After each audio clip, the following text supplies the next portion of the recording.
Doctor Baba Saheb Ambedkar open university.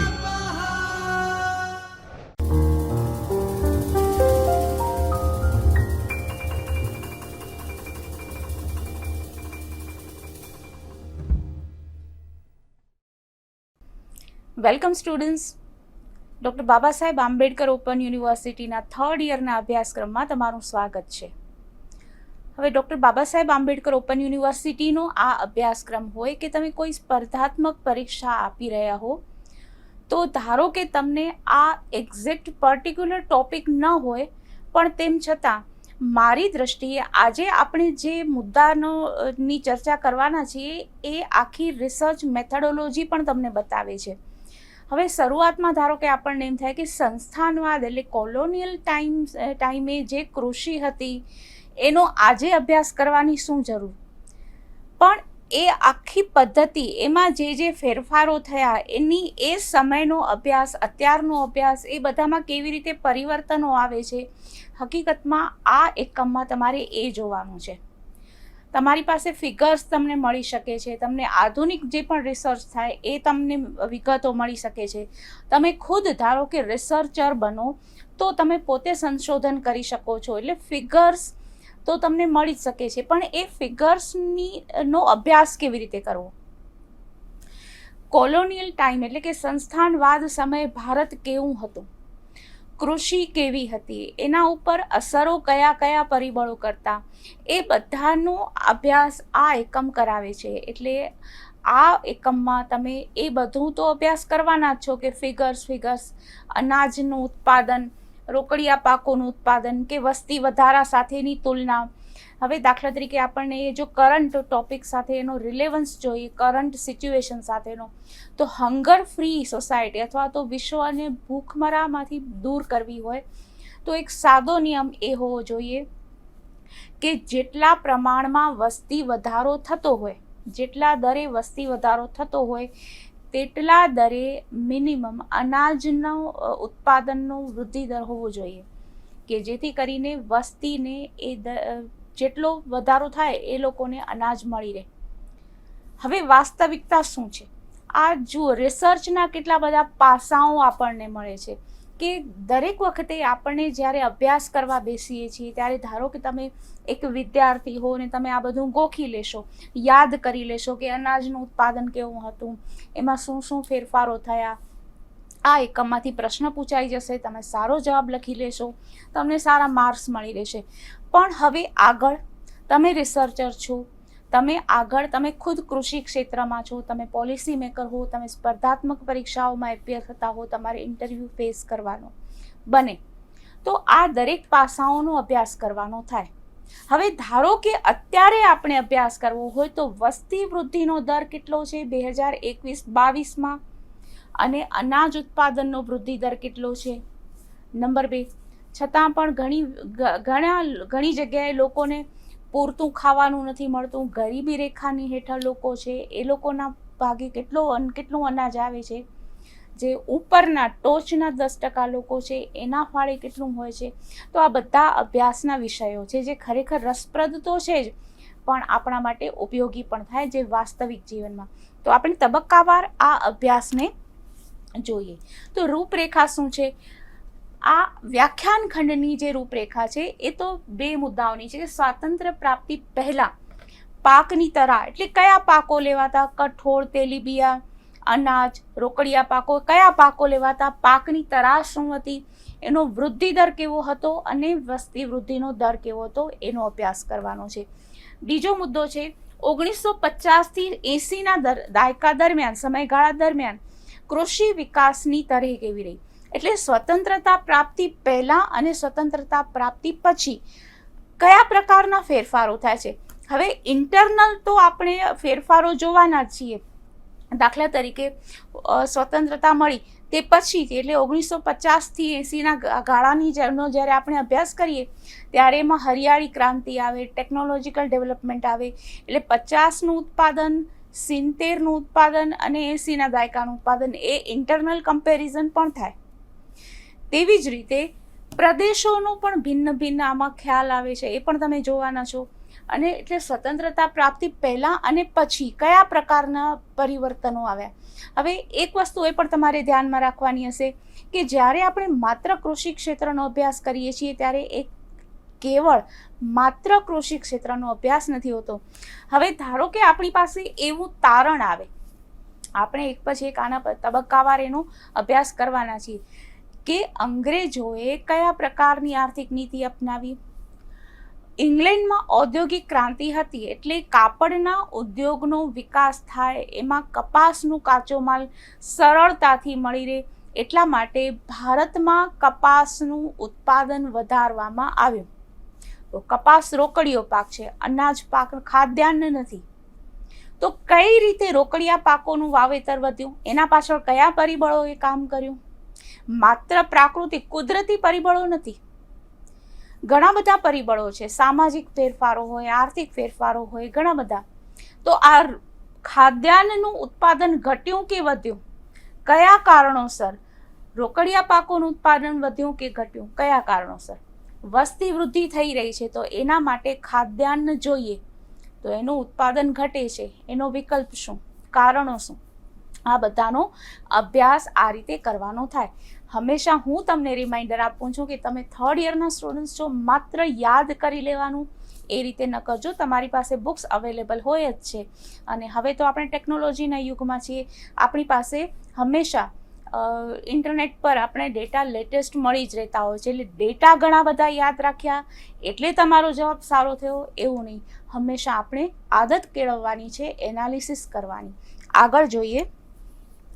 આ વ્યાખ્યાન ખંડનો ઉદ્દેશ છે કે એક જ 20મી સદીમાં, જો આ 20મી સદી છે, સ્વાતંત્રતા પૂર્વે અને 80, અત્યારનો આપણો જો સમય છે એ 21મી સદીનો છે. તો 20મી સદીમાં કૃષિ પાકોના ઉત્પાદન, વાવેતર વિસ્તાર વગેરેમાં થયેલા ફેરફારો તમે નોંધી શકશો. તમે જોજો કે પ્રી ઇન્ડિપેન્ડન્સ એરિયા ટાઈમ અને પોસ્ટ ઇન્ડિપેન્ડન્સ આ બંનેમાં એગ્રીકલ્ચરનું કયા કયા ફેરફારો થયા છે. આગળ જોઈએ. અવલોકનો શું છે? હવે આ આખું જે એકમ છે એ તમે વાંચી લેશો, પણ આ રીતે આ વખતે મારી રજૂઆત એવી રહેશે કે એના એક પછી એક અવલોકનો તમે નોંધો. હવે જ્યારે આ એકમ તમે યુટ્યુબ ઉપર અથવા તો ચેનલ પર જુઓ ત્યારે એક બાબત ધ્યાનમાં રાખજો કે એક વખત તમારું આ એકમ તમે વાંચી લેજો, પછી આ વ્યાખ્યાન ખંડનો અભ્યાસ કરજો. ફરીથી જ્યારે તમે કરવા બેસો ત્યારે એક પછી એક મુદ્દા તમે પુસ્તકમાંથી વાંચતા જજો અને આ એકમ ખંડ પણ, વ્યાખ્યાન ખંડ પણ, એનું પણ ઓનલાઈન તમે અભ્યાસ કરજો. તો બંને સાથે કરશો તો તમને એક પછી એક એના અવલોકનો મળતા જશે. તમારા અવલોકનો પણ નોંધવાના છે. પહેલું મારું અવલોકન શું છે? જ્યારે મેં અભ્યાસ કર્યો ત્યારે અવલોકન મને પહેલું મળ્યું કે અભ્યાસ હેઠળનો વિસ્તાર સ્વતંત્રતા પૂર્વે અને પછી બદલાયો છે. ભારત, આપણે જ્યારે ભારત શબ્દ વિચારીએ ત્યારે આપણા મનમાં રાજ્યો આવે. દક્ષિણ ભારતના રાજ્યો, પશ્ચિમ ભારતના રાજ્યો, એમાં ગુજરાત, રાજસ્થાન, મહારાષ્ટ્ર, ઉત્તર ભારત, પંજાબ, હરિયાણા, પૂર્વ ભારતના રાજ્યો, મધ્ય ભારત. તો આપણા મનમાં એક ભારતનો નકશો છે. પણ પ્રી ઇન્ડિપેન્ડન્સ એરિયામાં આ પ્રકારે રાજ્યો ન હતા, એ તમને ખ્યાલ છે. એટલે જ્યારે તમે અભ્યાસ કરશો ત્યારે પૂર્વ ભારત, બંગાળ, બિહાર અને ઓરિસ્સા. તો શું પૂર્વ ભારત એટલે માત્ર બંગાળ, બિહાર, ઓરિસ્સા, બીજા રાજ્યો નહીં? તો આ રીતે રાજ્યો માત્ર પૂર્વ ભારતમાં જોઈએ તો આ 3 જ નથી.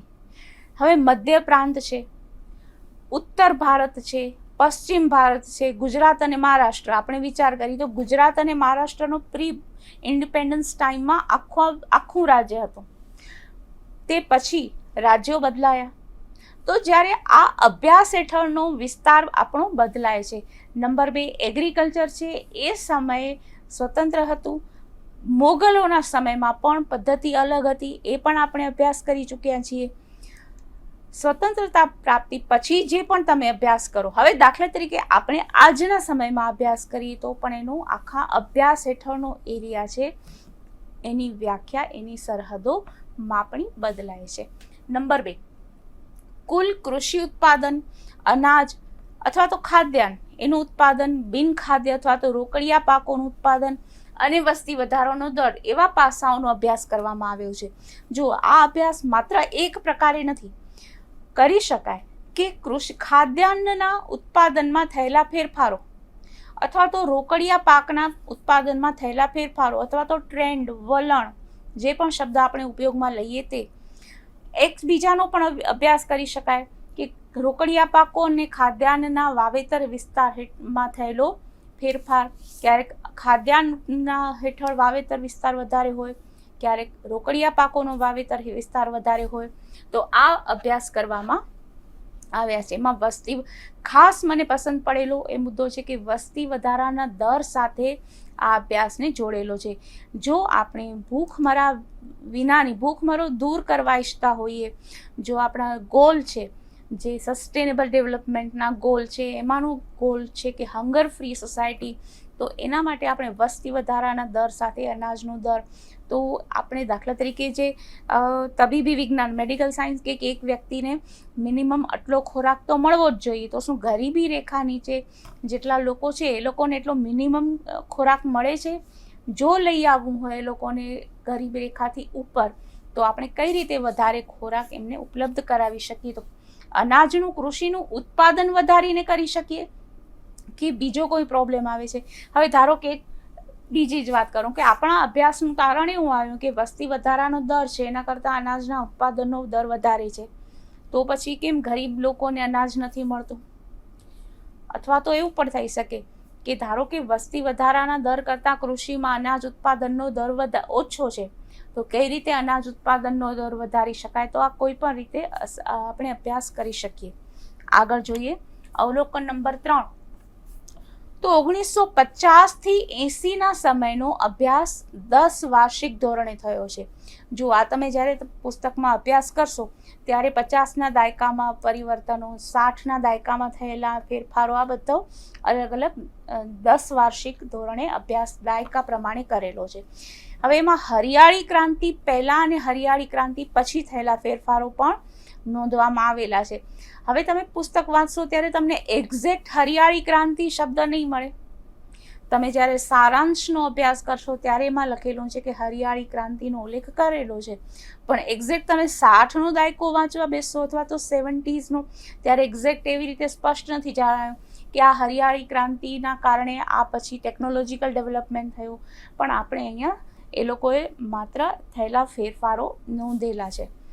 આગળ જોઈએ તો ઉત્પાદકતામાં વધારો, વાવેતર વિસ્તારમાં વધારો, આ બધી અસરો એ લોકો સ્પષ્ટ નોંધે છે. એ લોકો મતલબ જે પણ લેખકો છે.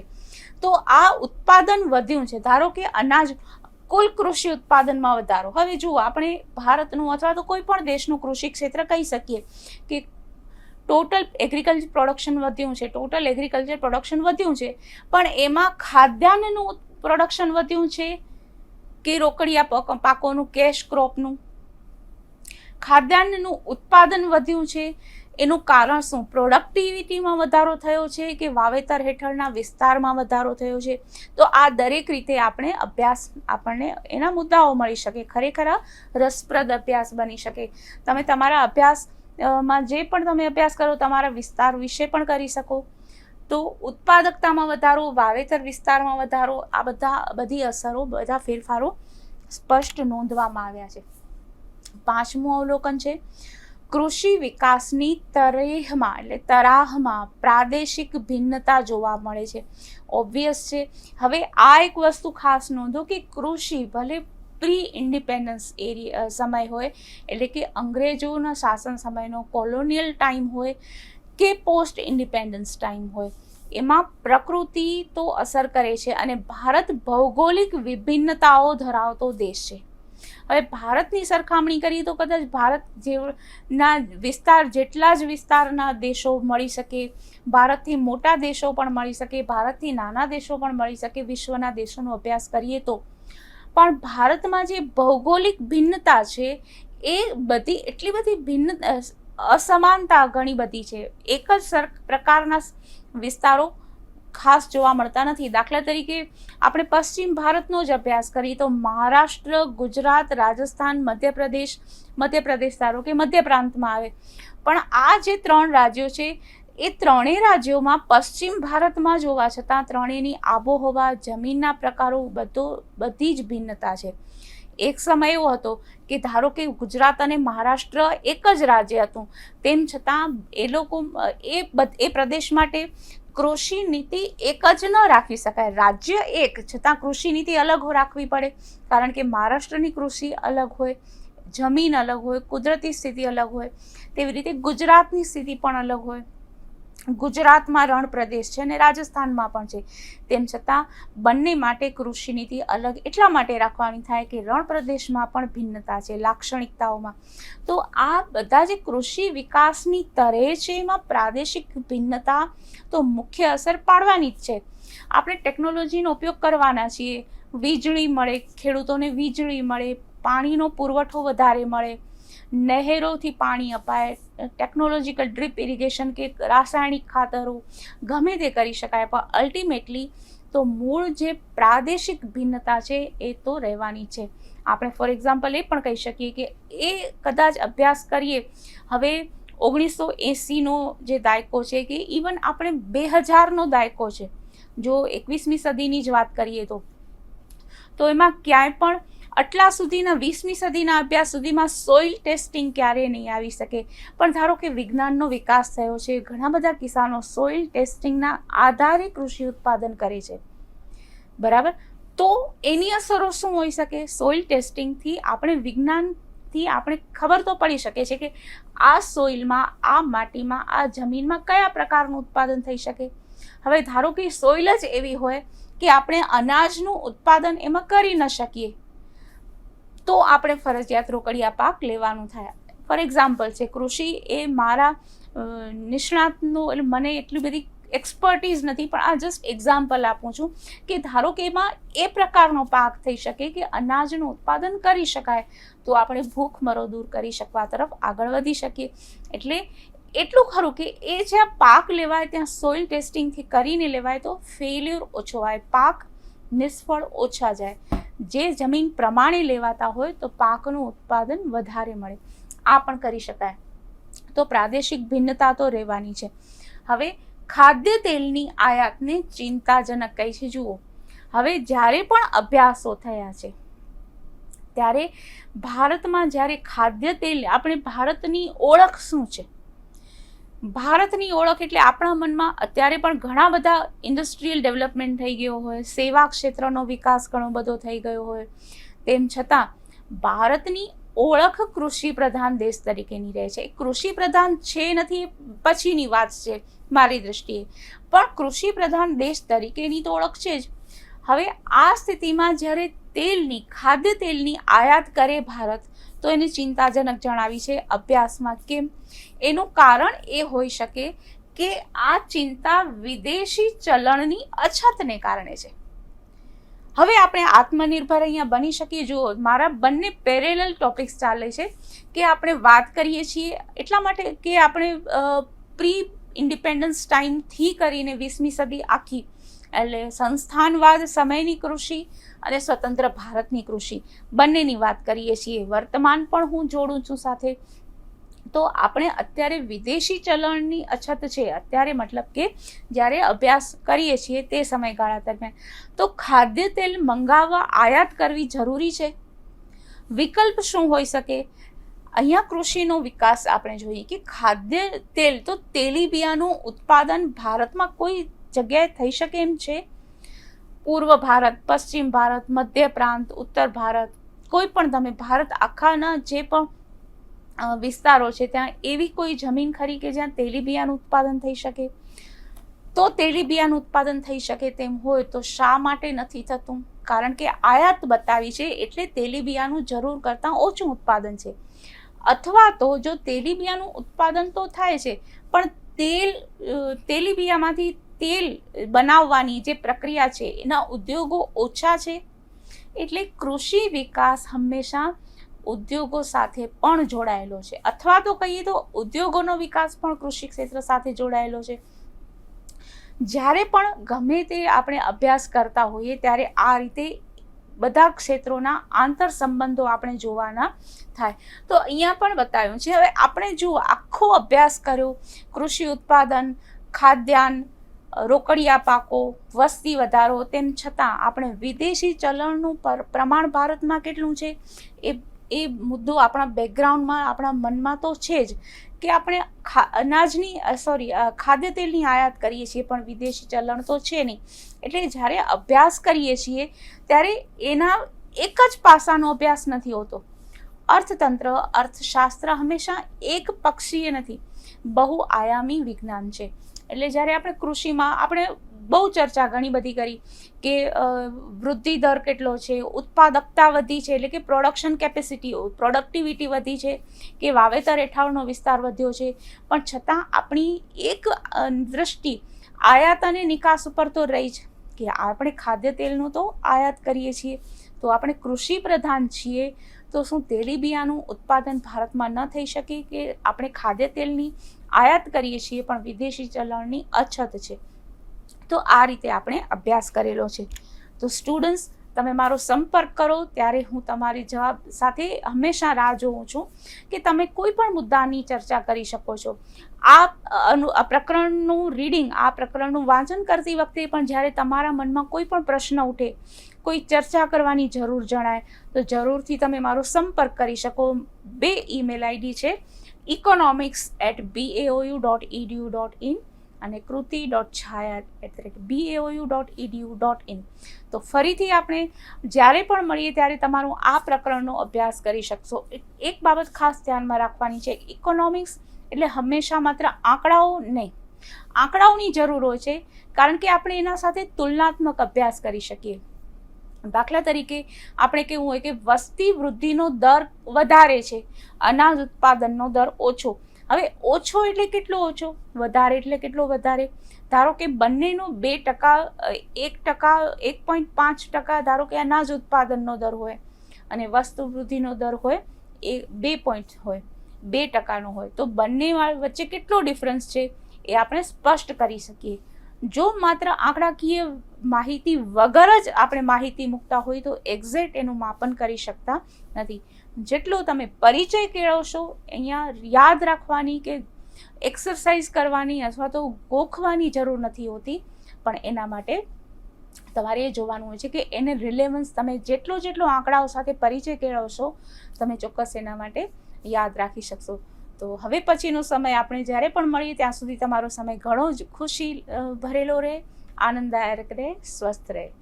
Thank you. स्वाध्यायः परमं